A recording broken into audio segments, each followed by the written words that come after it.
Ito yung gagawin ko kung sakaling manalo ako sa loto at kung meron ako 100,000 to 1 million na utang. Sa nakaraang video na pag-usapan natin kung ano yung gagawin ko kung sakaling manalo ako sa loto. Dito naman pag-usapan natin kung ano yung gagawin ko kung manalo ako sa loto at may utang akong kailangan bayaran. Personally, bilang nagbabayad ng 100,000 na utang, minsan naisip ko na rin, pag nanalo ako sa loto, solve na lahat ng problema ko sa pera. Pero kung totoo man yun, hindi ko basta-basta gagastusin yung pera. Ito yung gagawin ko. Number 1, hindi ko muna gagalawin yung pera. Ilalagay ko somewhere safe habang iniisip ko kung ano talaga yung gagawin ko. Kasi ayokong dahil excited ako kung ano-ano agad yung bilhin ko. Number 2, aalamin ko muna kung magkano talaga lahat ng utang ko. Ililista ko lahat. Magkano yung balance, magkano yung interest, magkano yung monthly payment, kailan ang due dates, at kung may penalties ba. Kailangan alam ko muna kung ano talaga yung kalaban ko. Number 3, magtatabi muna ako para sa taxes, fees, at emergency fund. Halimbawa lang, ang pera kong pwedeng gastusin ay 10 million. Ayokong ubos agad, saka ko palang maiisip kung may kailangan pala akong bayaran. Number 4, uunahin kong bayaran yung mga utang na pinakamalaki ang interest. Credit cards, high interest loans, at kung ano pang pinakamahal bayaran. Kung sapat naman na yun na panalunan para bayaran lahat ng utang, ay talagang babayaran ko na lahat. Ang point lang, kailangan lang alam ko kung aling utang yung pinaka nakakakain ng pera ko. Number 5, hindi ako agad mag-upgrade ng lifestyle.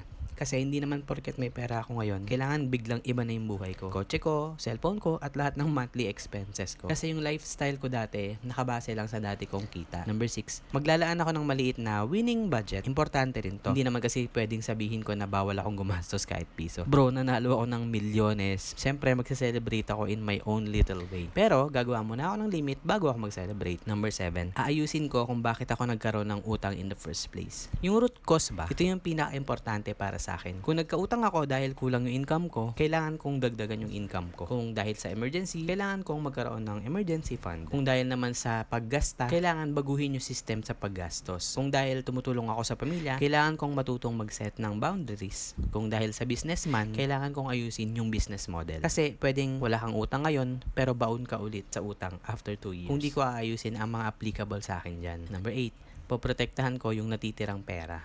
Hindi dahil may pera na ako, magiging investor, nagpapautang, tagaligtas, at business partner na ako ng buong barangay. Hindi lahat ng opportunity ay para sa akin, at hindi lahat ng humihingi ng tulong ay kailangan kong sagutin financially. Number 10, gagawin kong income producing yung natitirang pera. Kasi once na-solve na yung paano ko babayaran yung utang ko, magbabago na yung tanong into paano ko sisiguraduhin na hindi na ako babalik sa ganoong sitwasyon. At dyan naman, gusto ko magtrabaho yung pera para sa akin. Number 10, bubuo ko ng buhay na hindi ko na kailangang manalo ulit sa loto. Kasi kung ang plano ko lang kapag nanalo ako sa loto ay bayaran lahat ng utang ko, tapos babalik lang ulit ako sa dati kong mga gawin, temporary escape lang yung nangyari. Ang gusto ko, kahit hindi ako manalo sa loto, unti-unti kong mabuo yung buhay na financially secure ako. Kaya yun yung goal ko sa Project Angat. Hindi tayo aasa sa loto. Gagawin nating parang nanalo na tayo. Unti-unti nating alisin yung utang, dagdagan yung income, at matutong hawakan ng maayos yung perang meron tayo. Gaano man yan kaliit. Kung may utang ka ngayon at gusto mo makaahon kahit hindi ka na nanalo sa loto, pwede ka mag-follow. I-share ko rin dito yung mga ginawa ko para kumita habang binabayaran yung mga utang.